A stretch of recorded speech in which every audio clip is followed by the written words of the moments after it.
우리가 계속 매주 느헤미야서를 보면서 느헤미야의 상황이, 자신이 처하는 상황에서 그가 어떤 반응을 보이느냐, 이런 반응들을 우리가 말씀 안에서 살펴보면서 믿음의 사람이, 저와 여러분이 각자의 삶의 상황에서 어떻게 그 상황에 반응하는지에 대해서 우리가 계속 배우고 있습니다. 오늘은 제목이 느헤미야는 집중했습니다라는 제목으로 말씀을 나눌 텐데요. 특별히 이 집중력에 대한 이야기를 오늘 하려고 합니다. 말씀을 들을 때도 어떤 분들은 이렇게 말씀을 시작하기 전에 이렇게 딱 집중하는 분이 계시고, 어떤 분들은 말씀을 딱 시작할 때 스스로 집중력을 이렇게 해체하는 분이 계십니다. 집중력이 해체되면 집중력만 흐려지는 것이 아니라 여기가 예배 드리고 말씀 듣는 자리인지 또 이렇게 잠시 잠을 자려는 자리인지 헷갈리죠. 사실 집중력은 자신이 어떤 자세를 갖느냐에 따라서 굉장히 나타나는 것이지 않습니까? 뭐 집중이라는 것은 한 가지에 힘을 쏟아붓는 걸 이야기하잖아요. 요즘 시대는 특별히 이 집중력이 요구되는 시대라는 것을 저와 여러분 또 뿐만 아니라 많은 사람들이 이야기합니다. 왜 그러냐면 이 시대 환경이 정말로 이 집중력을 흐리게 하는 이 환경이 너무 많거든요. 무언가에 우리가 열심히 내려고 하면 전화가 오고 또 문자가 오고 이메일이 오고 유튜브나 페북이나 여러 가지 정보들이 자꾸 우리의 주의를 흐리게 만들어요. 그리고 우리가 그것에 이미 익숙하고, 또 어떤 분들은 중독에까지 이르러 있기 때문에 뭔가를 하려고 할 때 그러한 환경이 나를 방해하는 것뿐만 아니라 내가 스스로 그 환경에 이렇게 들어가게 됩니다. 집중력을 갖기가 쉽지 않죠. 집중력이 저하되면 여러 방향으로 힘이 당연히 주의가 분산되지 않습니까?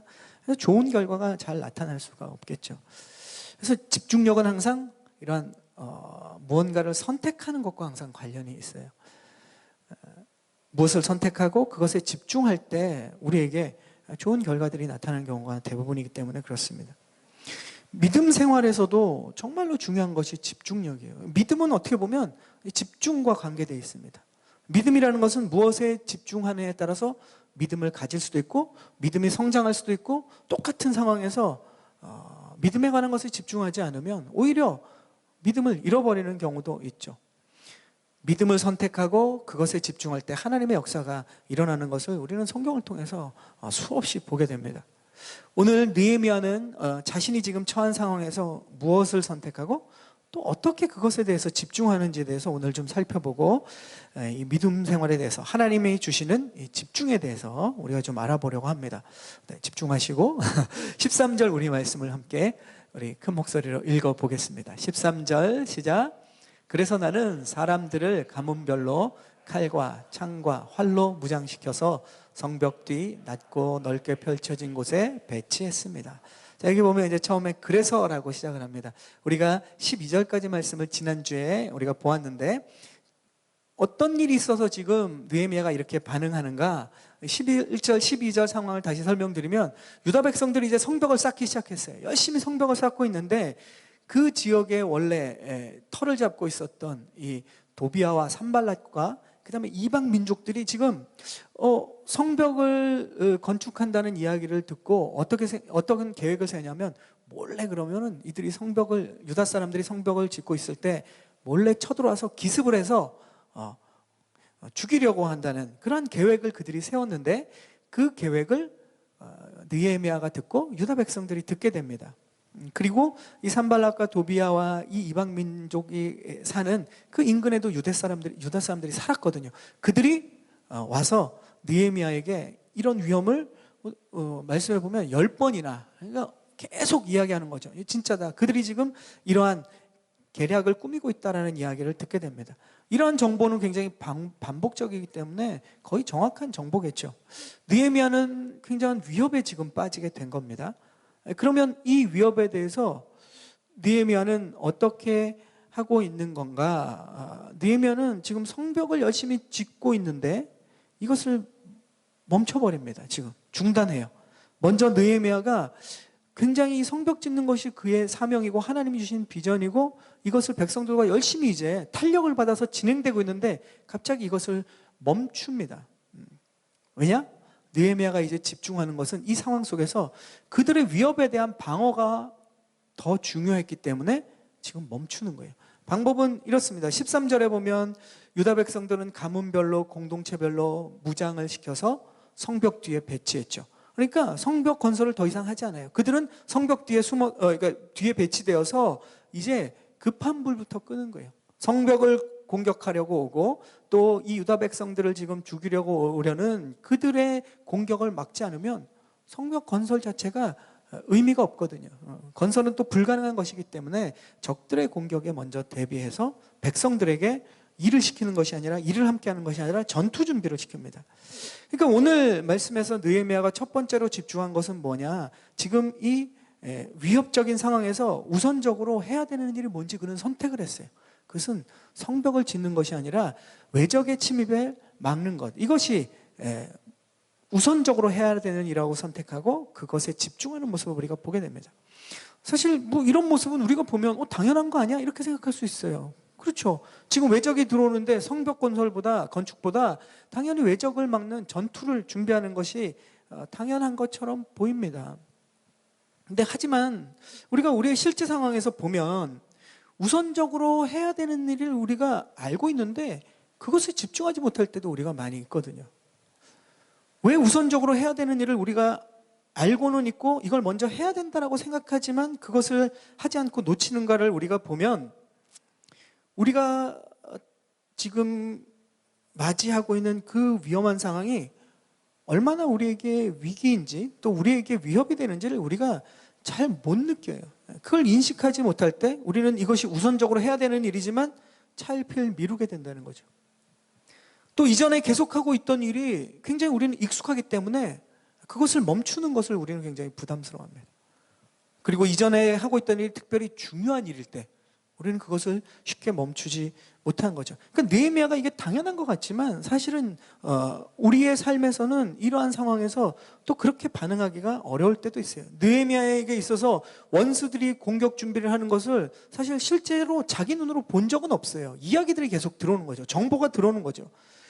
그러니까 눈으로 확인한 것은 아니기 때문에 진짜 일어날 큰 엄청난 위협이라는 것에 대해서 사실은 그렇게 여기지 않을 수도 있었어요. 그렇게 판단하지 않을 수도 있었습니다. 그리고 성벽 건설은 이전부터 계속 지금 이제 탄력을 받아서 하고 있는 일이에요. 이걸 멈춘다는 것은 굉장히 큰 결단이 필요한 것입니다. 이것 때문에 자기가 지금 와서 유다 백성들과 함께 안 하려고 하던 유다 백성들을 막 용기를 줘가지고 지금 하고 있는데 이것을 멈추는 건 쉽지 않습니다. 그리고 자신들이 하고 있는 이 성벽 건축이 하나님이 자신과 유다 백성들에게 준 비전이면서 축복이기 때문에 성벽 건설을 계속 할 수도 있었어요. 그러나 느헤미야는 어떻게 합니까? 올스톱한다는 거죠. 성벽 건설이 아무리 중요했어도 하던 일을 모두 다 멈추고 더 우선적인 일에 집중하는 모습을 보게 됩니다. 그 우선적인 일이 외적에 대비해서 성벽 건설을 멈추고 유다 백성들이 다 모두가 전투태세에 참여하는 것.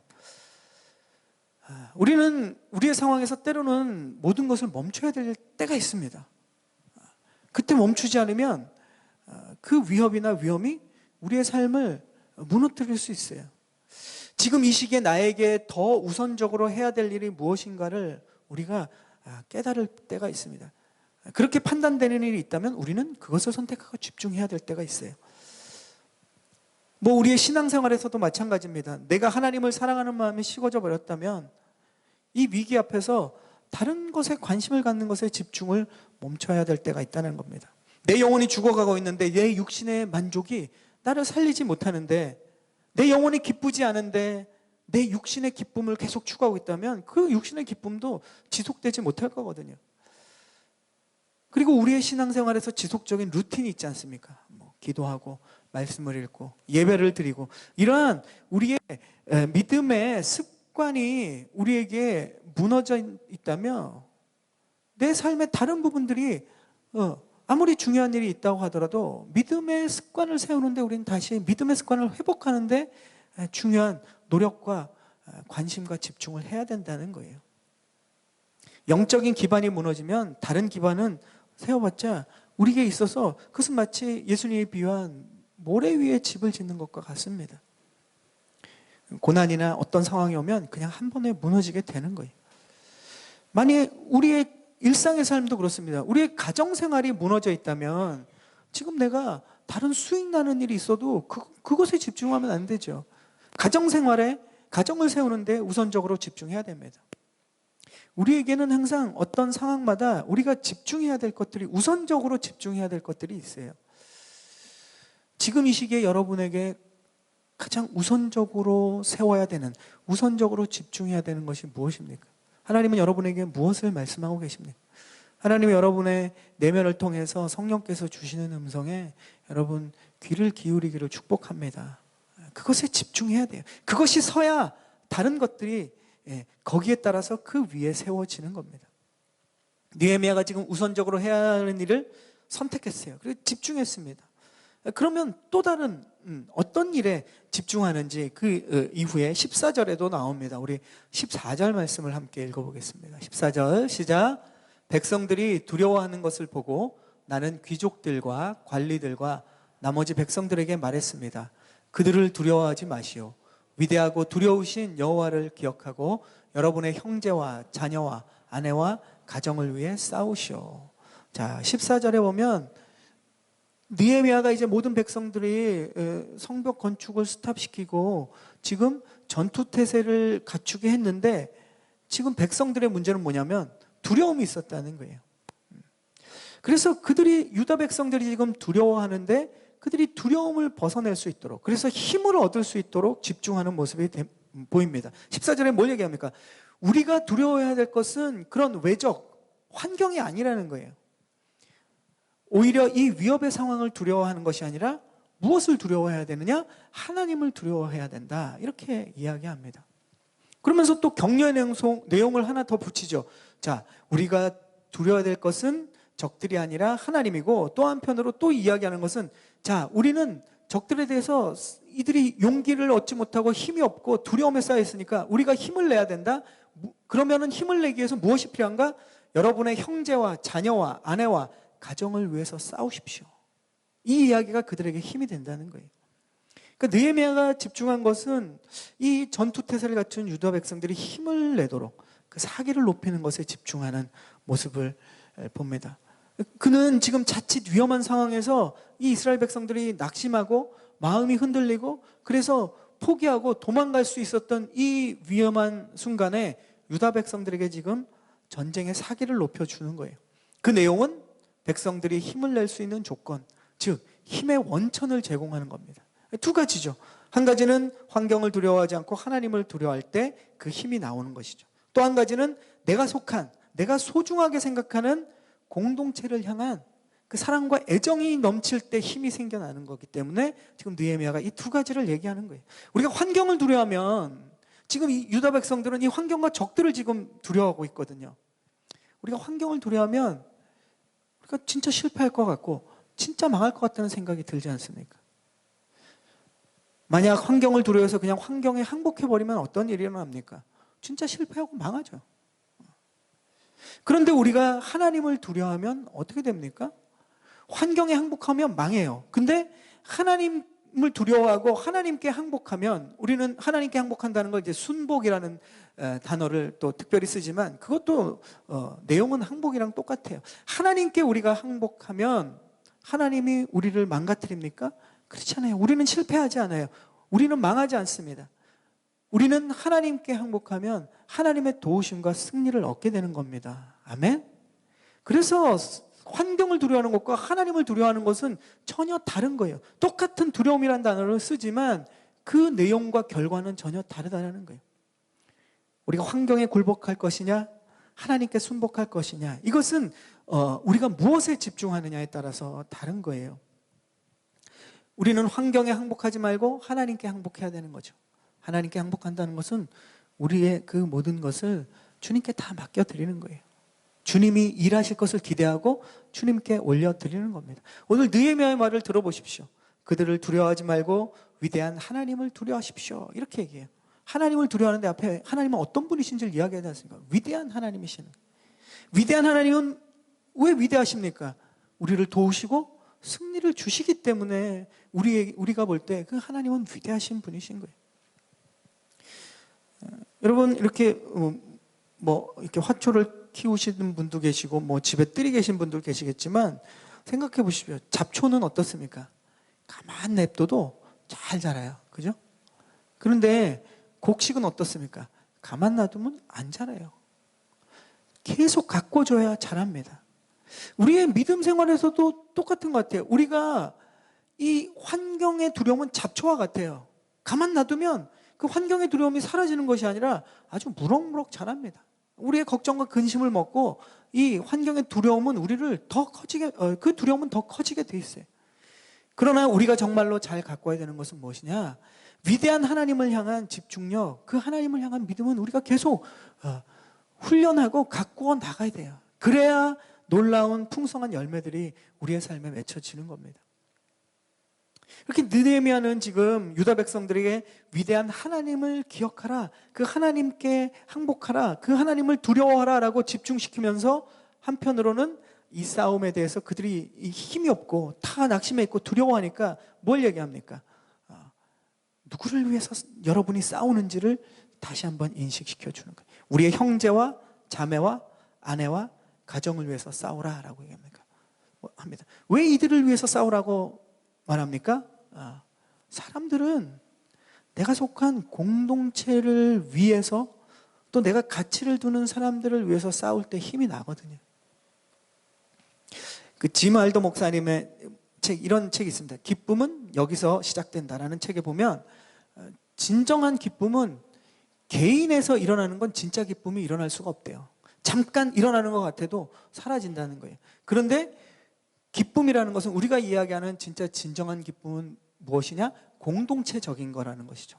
내가 속한 곳, 또 나뿐만 아니라 사실은 내가 아닌 너에 대해서 이 기쁨이 순환이 될 때 이게 기쁨으로 유지되고 진짜 기쁨이 된다는 거예요.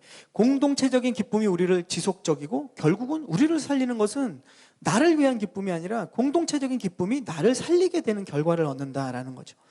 뭐 이 비유가 맞을지 모르겠습니다. 요즘 혼밥 많죠. 혼자 밥 먹으면 어떻습니까? 내 배는 불러요. 나는 기쁘죠. 그런데 같이 밥을 먹으면 어떻습니까? 친구랑 밥을 먹던가 가족이랑 밥을 먹던가 또 좋아하는 사람들과 밥을 먹으면 어떻습니까? 나도 만족하고 그 사람의 만족을 내가 보면서 그 만족이 나한테도 또 있는 거예요. 그리고 혼자 먹을 때는 느낄 수 없는 기쁨과 만족이 있죠. 함께하는 공간, 함께하는 시간, 함께 나누는 대화, 그 속에 우정과 사랑도 다 누리게 되는 거예요. 그러니까 공동체적인 기쁨이 우리에게 큰 기쁨이 되고 진짜 기쁨이 된다는 거예요. 그런데 오늘 이야기하는 힘도 마찬가지입니다. 여러분 언제 힘이 나십니까? 어쩌면 우리가 이 공동체성, 혼자 너무 있는 게 편하고 혼자 뭘 하고 싶은 게 익숙해져 버리면서 힘이 더 빠지는지도 몰라요.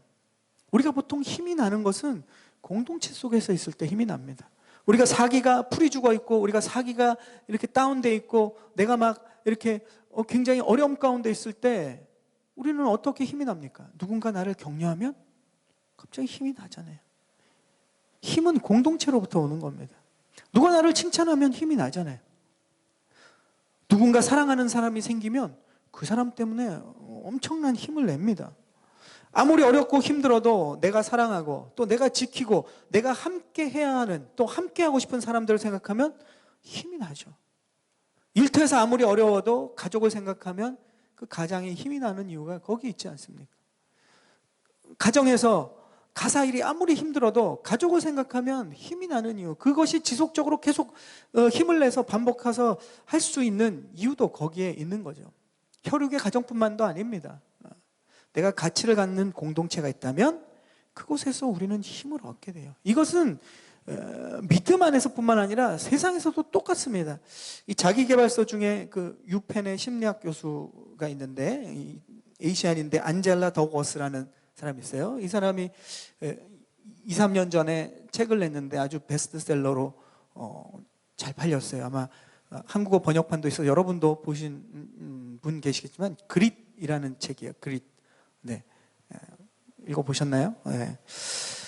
이 책에는 이 그릿이라는 단어가 참 이제 한국말로 번역하기 애매한데 번역으로는 근성이라고 번역을 했어요. 사실 우리가 알고 있는 근성과는 조금 다르지만 어쨌든 근성이에요. 끈기, 열정 이런 것입니다. 어떤 목적을 이루는 데 사용되는 열정과 끈기. 세상이 이야기하는 거예요. 그 열정과 끈기 지속할 수 있는 그것은 바로 그릇이라는 단어를 그가 썼는데, 이러한 그릇의 기초가 되는 동기가 뭐냐? 심리학자가 많은 사람들을 연구해 보니까 나온 결과가 뭐냐? 어떻게 그러면 계속할 수 있고 집중할 수 있고 그 힘의 원천은 어디 있느냐? 이타성이라는 거예요. 그러니까 이기적인 게 아니라 이타적일 때 그 힘이 나온다는 거예요. 이것은 성경만이 얘기하는 게 아니라 세상이 지금 그 데이터를 통해서 이야기하고 있는 거죠. 자신이 하려는 일의 동기가 타인과 얼마나 관계가 있는지를 그래서 알아야 될 필요가 있다고 그 책은 이야기합니다. 인간의 의미와 목적을 추구하도록 사람은 변화했는데 그 속에 제일 중요한 게 뭐냐? 어떻게 그렇게 변화될 수 있었느냐? 사람은 어떻게 그렇게 계속 사회 속에서 성장하고 이렇게 발전할 수 있었느냐? 바로 이타성 때문이었다는 거죠. 그래서 인간은 다른 사람들과 관계를 맺고 그들을 도와주려는 욕구가 오히려 그 사람의 생존을 높였다는 거예요. 우리가 그냥 일반적으로 알고 있는 것도 다르죠. 내가 생존을 위해서는 나를 생각하고 이기적이어야 우리가 발전할 것 같은데 이타적이라는 거예요. 그러니까 뭐 이기적인 유전자나 막 그쪽 책들과는 어떻게 보면 사회학적으로 심리학적으로 보면 정반대 편에 서 있는 거죠.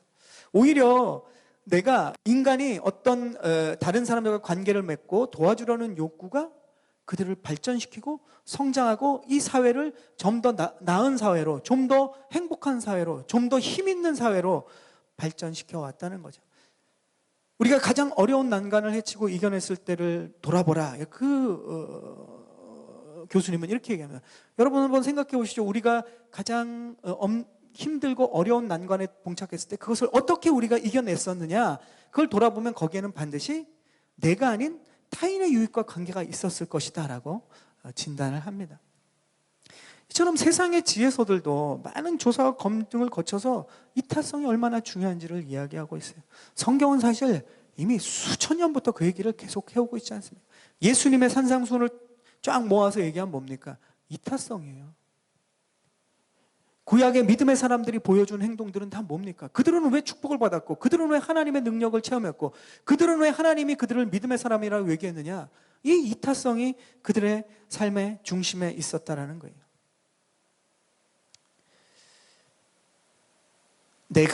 내가 아닌 너의 중요성, 내가 아닌 공동체의 중요성을 성경은 강조하고 있습니다. 그들을 위한 삶이 결국 나를 살리는 삶이 된다는 거예요. 우리는 나와 나의 공동체인 가정을 위해서 힘을 낼 수 있습니다. 나와 함께하는 믿음의 사람들인 교회를 위해 힘을 낼 수 있습니다. 여러분이 우정을 나누고 사랑을 나누는 공동체를 위해서 여러분이 힘을 낼 수 있어요. 그것이 결국 저와 여러분, 우리 자신을 살리는 아주 놀라운 역사가 일어난다는 거예요. 이렇게 느헤미야는 유다 백성들이 힘이 빠져 있는데, 두려워하고 있는데, 싸울 엄두를 못 내고 있는 그들을 향해서 무엇에 집중시킵니까? 하나님을 두려워하라고 하면서 하나님께 집중하도록 만들었고, 그리고 자신이 속한 가정과 믿음의 공동체, 유다 공동체에게 집중하도록 지금 느헤미야는 만들었습니다. 그리고 마지막으로 세 번째 보면 오늘 말씀에 느헤미야가 집중한 것은 무엇인가? 우리 19절과 20절 말씀을 함께 읽어보겠습니다. 우리 19절, 20절 말씀 시작. 그때 내가 귀족들과 관리들과 나머지 백성들에게 말했습니다. 이 일이 크고 방대하기 때문에 일하는 지역이 넓어 우리는 성벽을 따라 서로 너무 멀리 떨어져 있습니다. 그러니 여러분은 어디에 있든지 나팔 소리를 들으면 우리 쪽으로 집결하시오. 우리 하나님께서 우리를 위해 싸울 것이요. 자, 보니까 외적의 침입에 대비해서 모든 성벽 건축을 스탑하고 전투 준비에 집중했죠. 그리고 또 두려워하는 백성들에게 힘을 주는 하나님과 공동체에 집중시키고, 이제 그렇게 하니까 우리가 읽은 말씀 사이에 15절에 보니까 원수들이 이렇게 느헤미야와 유다 백성들이 제대로 집중하니까 공격하려고 하는 것을 멈춰버렸습니다.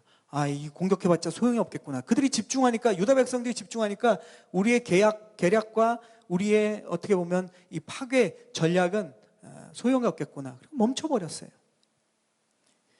그런 결과 후에 우리가 읽은 말씀처럼 느헤미야와 유다 사람들은 다시 돌아와 하던 일을 계속합니다. 뭡니까? 이제는 상황이 변하니까 다시 성벽 건축을 시작해요. 그런데 오늘 말씀해 보면 이전과 좀 달라진 부분이 있어요. 이전에 이 공격에 대비하기 전과 지금 성전 건축은, 성벽 건축은 달라진 부분이 있습니다.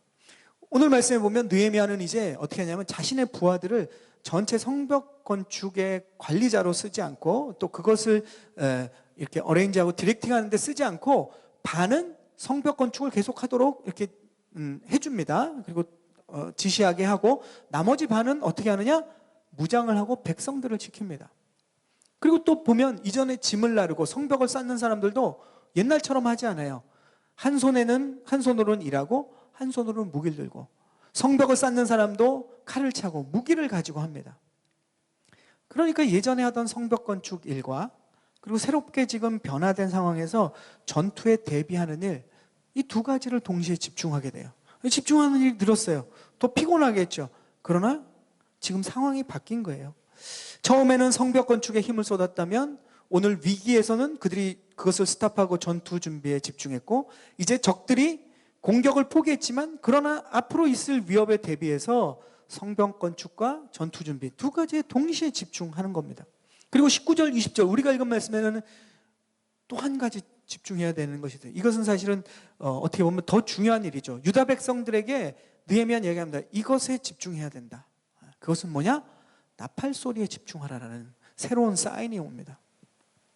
이 일에 집중하고 전투 방어에 집중하지만 나팔 소리에 집중해서 나팔 소리가 만약에 들리면 이것이 제일 중요하다는 거예요. 다 멈추고 이 나팔 소리가 주는 사인에 따라서 움직이라는 거죠. 우리로 치면 예전에 뭐 민방위 예비군 훈련 예비군은 민방위 훈련과 비슷한 것이죠. 이 나팔 소리는 위급한 상황에 들리는 소리예요.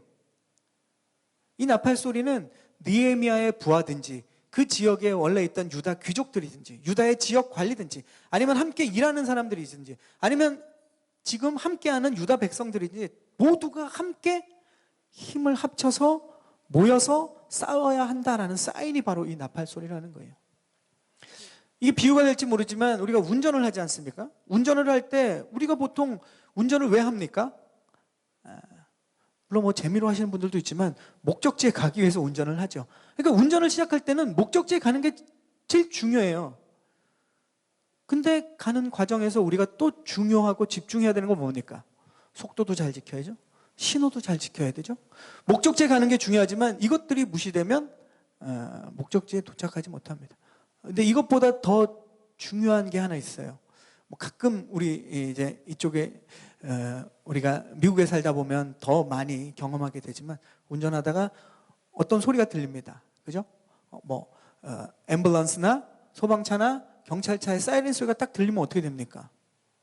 목적지에 가는 거, 신호 지키는 거, 이것보다 그게 더 중요해요. 그죠? 사이렌이 들리면 무조건 서야 됩니다. 모든 우리가 집중해야 되는 것이 있지만 이 사이렌이 가장 중요하고 특별한 상황이기 때문에 여기에 모든 것을 우선한다라는 거예요. 저와 여러분의 삶에도 보면 평상시에 중요한 일들이 많습니다. 그것이 하나님이 우리에게 집중시킨 일이기도 해요. 하루에도 우리가 많은 중요한 것들을 생각하고 처리할 때도 있죠. 그러나 그런 일에 집중하면서도 우리에게 더 중요한 일을 알리는 신호에 귀를 기울여야 돼요. 우리의 영적인 나팔 소리에 우리가 귀를 기울여야 된다는 겁니다. 그 하나님께서, 성령님께서 우리의 마음에 이야기하시는 것을 우리가 듣지 못하면 우리는 하나님 나 잘 믿고 있어. 하나님이 주신 가정, 하나님이 주신 일터, 내가 또 하나님이 주신 비전을 향해서 내가 잘 나가고 있어. 이것보다 더 우선한 위급한 사인들을 우리가 놓쳐버리면 이것은 결국 우리가 하려고 하는 것, 우리가 이뤄내려고 하는 것들보다 그걸 이뤄내는데 방해가 되는 거예요. 가장 위급한 사인에 먼저 귀를 기울여야 되죠. 그 사인은 우리가 어떻게 듣습니까? 어떻게 그것을 집중합니까? 우리가 날마다 하나님 앞에 오늘 하루를 시작하면서 또 삶의 자리마다 우리가 하나님 앞에 기도하고 큐티하고 말씀 보고 하나님의 음성에 귀 기울여는 노력이 없으면 들을 수가 없죠. 여러분에게 하나님이 5년 전, 10년 전에 특별한 만남을 통해서 여러분에게 여러분의 직장이나 여러분의 비전이나 여러분의 가정에 어떠한 것들에서 하나님이 말씀하셨다? 중요한 사인이에요. 중요한 거예요. 집중해야 돼요.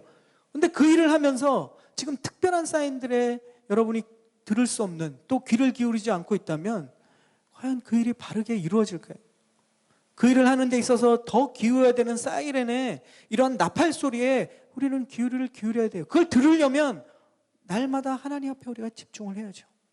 지금 느헤미야가 얘기했는데 유다 사람들이 이제 성벽 고치는 일에 열심이고 집중하고, 그리고 적들이 오나 안 오나 무기를 가지고 싸울 준비를 아무리 하고 있어도 지금 나팔 소리가 울렸는데 자기만 그 일을 하고 있으면 그 일이 안 이루어진다는 거예요. 나팔 소리가 들리면 모두가 함께 모여서 집결해서 힘을 모아야 된다라고 지금 이야기하고 있습니다. 그래서 우리는 우리의 일상에 중요한 일에 집중하면서도 항상 성령 하나님을 통해서 주시는 우리의 삶의 메시지에 귀를 기울여야 되는 거예요. 바쁜 일상에서도 집중해야 될 것이, 하나님께서 우리에게 이 기도를 통해서, 또 말씀 묵상을 통해서, 큐티를 통해서 하나님이 우리에게 어느 순간에는 기도하라는 마음을 주시면 모든 것을 스탑해야죠. 그 나팔 소리를 들어야죠. 그러면 기도해야 됩니다. 우리에게 주어주신 일들, 또 중요한 일들을 우리가 집중하지만 우리 주변에 누군가의 도움의 소리, 누군가의 고통의 소리를 들었는데 성령 하나님께서 그것이 내가 움직이도록 나를 통해서 하나님이 하실 나팔 소리로 들었으면 모든 것을 스탑해야죠. 나는 루틴하게 해야 되는 게 지금 있는데 그건 뭐 하나님이 알아서 하시겠지. 이게 아니라는 거예요. 이런 우리의 집중은 나를 살리고 우리의 공동체를 살리는 놀라운 일이 됩니다. 20절의 느헤미야처럼 뭐라고 얘기하냐? 우리가 그렇게 하나님의 나팔 소리에 집중하면 그곳이 하나님이 우리를 위해서 싸우시는 곳이다, 이렇게 얘기합니다. 하나님이 언제 우리를 위해 도우시고 우리를 위해 싸우시고 우리에게 승리를 주십니까? 우리가 하나님의 사인, 하나님의 신호를 듣고 그 하나님의 음성에 민감하게 반응하고 행동하는, 집중하는 사람들을 통해서 하나님의 도움과 승리가 일어난다는 것입니다. 오늘 말씀을 정리해 보겠습니다. 느헤미야서를 통해서 우리가 무엇에 집중해야 되느냐? 우리는 우리의 삶에 무엇을 집중해야 되느냐? 지금 하나님이 우선적으로 해야 되는 일, 그것에 집중하라고 오늘 말씀은 이야기하고 있죠. 또 두려움에서 힘을 낼 수 있도록 느헤미야는 유다 백성들에게 집중을 시켰는데 상황을 두려워하지 말고 하나님을 두려워하도록, 그리고 내가 속한 공동체를 위해서 힘을 내라고 집중을 시킵니다. 또 마지막으로 열심히 일하면서 또 우리에게 하나님이 주신 비전을 향해 나가면서 가장 위급한 일이 있다면, 하나님이 주시는 사인이 있다면 그곳에 힘을 모을 수 있도록 이 나팔 소리에 집중시킵니다. 사탄은 또 세상을 통해서, 세상은 얼마나 우리의 집중력을 흐트립니까? 그냥 생활에 대해서 우리의 일상에 대한 집중력도 흐트리지만 우리의 영적인 집중력을 흐트리려고 난리죠. 어떻게 보면 시대가 복잡해지고 놀 것이 많고 유혹이 많고 수많은 우리의 집중력을 흐트리는 일들이 이 시대처럼 많은 때가 없지 않습니까? 갈수록 더해질 거예요. 이렇게 우리의 삶뿐만 아니라 우리의 영적인 집중력을 흐트리는 이 시대에 우리가 도대체 어떻게 반응해야 하나님이 주시는 이 놀라운 믿음의 승리들을 얻을 수 있느냐, 오늘 말씀은 우리에게 이야기하고 있습니다. 세상은 우리가 믿음으로 나아가는 것을 방해하고 집중력을 흐트리는 거예요. 그러나 오늘 우리가 배운 말씀처럼 이러한 느헤미야를 통해서 우리에게 보여주는 믿음의 집중력은 우리에게 참된 승리와 하나님이 도우시는 결과들을 가져다 줄 줄로 믿습니다. 아멘. 우리가 내 삶에서도 그렇고 또 순모임을 할 때도 그렇고 우리 가정에서 가족이 모일 때도 그렇고 이러한 하나님이 주시는 믿음의 집중력들을 우리가 서로 회복하고 하나님의 승리를 경험하는 우리 모두가 되기를 주님의 이름으로 축원합니다. 아멘.